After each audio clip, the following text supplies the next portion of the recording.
Hey everybody, it's Greg LaBeouf. Welcome to an episode of Awaken the Protector Within. Today I want to talk to you about how everybody's got a plan until they get hit with the truth. So the big question was this: what do good people do when a society's laws and institutions fail to keep them safe from aggression and violence? How do you get through a growing number of angry, hateful, aggressive people and still remain physically, mentally, and emotionally strong and positive? That was the question, and this podcast will give you the answer. My name is Greg LaBeouf, and welcome to Awaken the Protector Within. Okay, I believe it was Mike Tyson that said, everybody's got a plan until they get hit with the truth.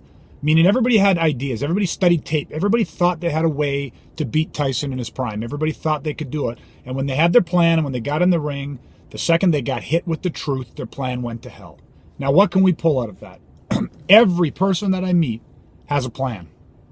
Right? When it comes to bullying, violence, and aggression, everyone's got a plan. If you talk to parents and kids and you say, what happens if your child gets bullied? Well, they got a plan, right? They tell the child, listen, go tell the teacher. If you get bullied, stand up for yourself. Don't let them talk to you that way. If they physically get aggressive with you, push them back, defend yourself, all these different things. So everyone's got a plan. Then you talk to people at places of work where they deal with rude, inappropriate, aggressive, or violent people. And they say, listen, when these people come in and they start swearing at you and they're inappropriate and they're creating a scene, what are you going to do? Oh, I know what I do. I just tell them this, or I just say that, or I kick them out, or I call the police, or I do this, or I do that. I don't take no crap. Everyone's got a plan. If you talk to people about just out living life and you're driving home and you got some maniac in the car next to you who's flying into a road rage, what's your plan? Oh, I would drive to the police station, or I'd do this, or I'd do that. Everybody's got a plan.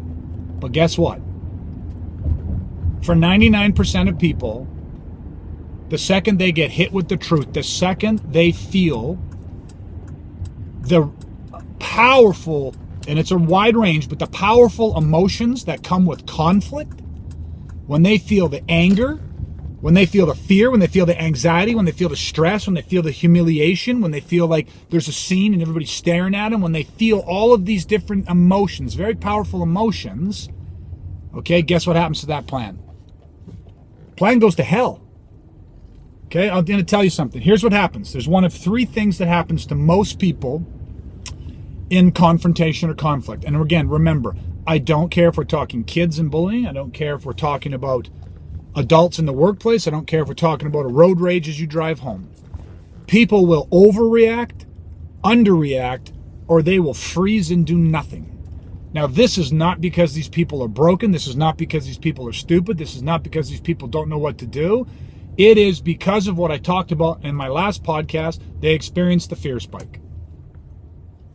Our survival system, our automatic survival system activates and it creates within us a fear spike. I talked about in my last podcast. And the first thing that we have to do before anything else is we have to learn to regulate that response. If the fear spike occurs and we cannot regulate our response, then guess what? No functional action can happen. So here's what I want to focus on today. Last podcast I talked about the fear spike. Most people don't even know it exists. But it exists. It is what you feel and what you experience before the experience that you're about to have, before the trauma, before the confrontation, before the fist fly, before the pushing and the shouting, before all that stuff. The fear spike is what you feel. And if we don't regulate that response, then no functional action can occur. So what did I just say? I said that everybody may have a plan until they get hit with the truth. And the truth is those emotions. It is that fear spike. And so what do we have to do? We have to learn to regulate that response. But here's the other thing. Most people will overreact, underreact, or freeze.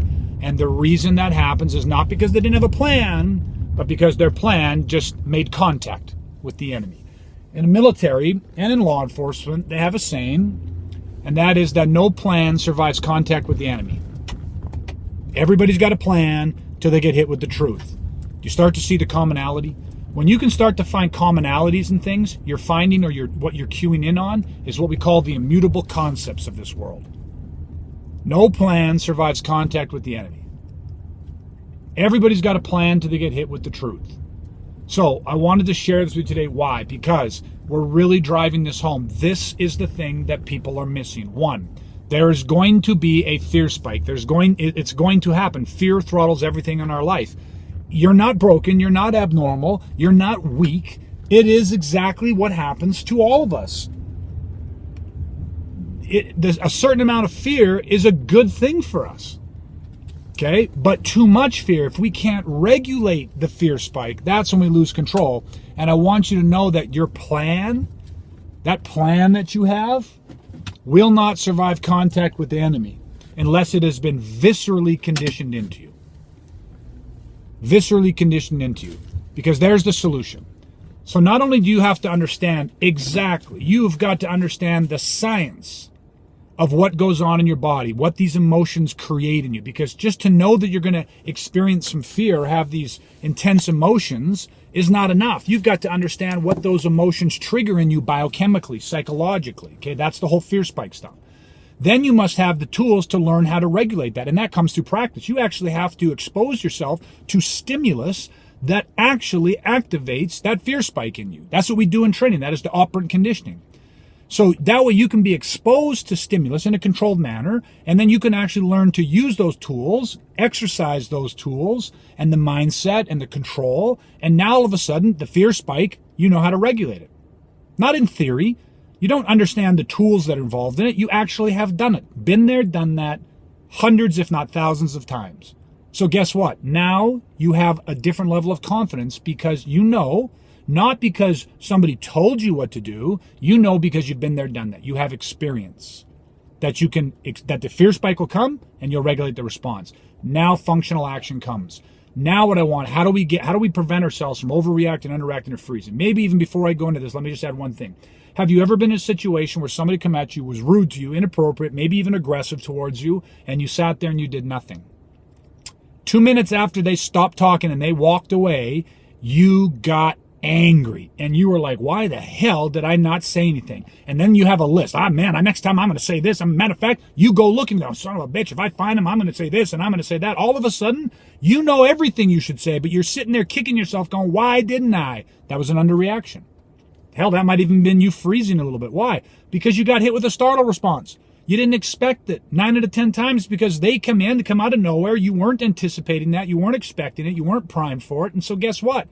It all happened so fast. And guess what? Fear spike comes in. You didn't regulate your response and you had an underreaction or you froze. It's not a bad thing. It happens to everybody. But you got to understand why.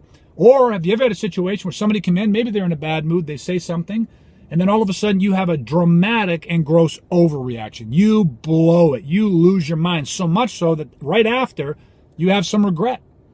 And you're like, oh man, Jesus, I don't know. I just had a bad day. I'm sorry. I didn't mean to take that out on you. You're apologizing and all this type of stuff. Again, the fear spike is not just a fear like saying we're being afraid. The fear spike can formulate and we can feel and experience in anger, depression, anxiety, stress, humiliation. There's all of these different emotions, but it's just all called the fear spike. We have an emotional outburst, an emotional reaction, very intense emotional state change that we must then regulate. Okay, so overreact, underreact, or refreeze unless we learn to regulate the fear spike, and then functional action happens by us conditioning. So here's how I'm going to wrap it up. Fighter pilots, airline pilots, law enforcement, firefighters, military. We put these gentlemen, they have a plan, but here's the thing, their plan is conditioned.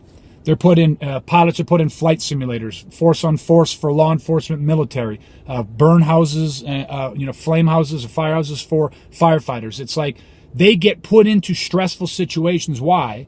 Because anyone that has to operate on any type of pressure, they can't just have a plan, because the second no plan survives contact with the enemy, the second they get hit with the truth, they will overreact, underreact, or freeze unless we condition their responses. So they learn to regulate the fear spike, then functional action follows because stimulus response, stimulus response, stimulus response, and they do it in training over and over and over again until guess what? You don't just have a plan. No child should have a plan for bullying. No adult should have a plan in the workplace for how to deal with aggression and violence. Nobody walking this earth should have a plan for how to deal with aggression, violence, tormenting, all of that stuff. What we should have is ingrained, viscerally imparted into our survival system. We should have a viscerally imparted survival system, a complex motor function imparted into our body, trained into our synapses. You need a motor survival program, not a plan. That is what happens. That is how the pilot at 30,000 feet with an engine out and a cockpit filled with smoke and 300 people behind him screaming for their lives, they're just as scared as everybody else, but they don't have time. What are they doing? 1, regulating the fear spike. 2, functional action. Reaching out, shutting down the engine, turning on the fire extinguishers. They're doing all the right steps to be able to bring that plane under control, despite the fact that they're losing, thousands of feet per second. Do you see that? You cannot have a plan. You must have a viscerally imparted survival system conditioned into you. Regulate the fear spike, right? The fear spike happens. Regulate your response. Functional action follows. All right, everybody. I just wanted to add on to a little bit of that. I hope you enjoyed it. That's it, everybody. I'm going to leave you here. Until next time, please stay safe, stay ready. Remember, off the X, only one step away. Want to awaken your protector within? If so, then head to awakentheprotectorwithin.ca and get your free Off the X training today.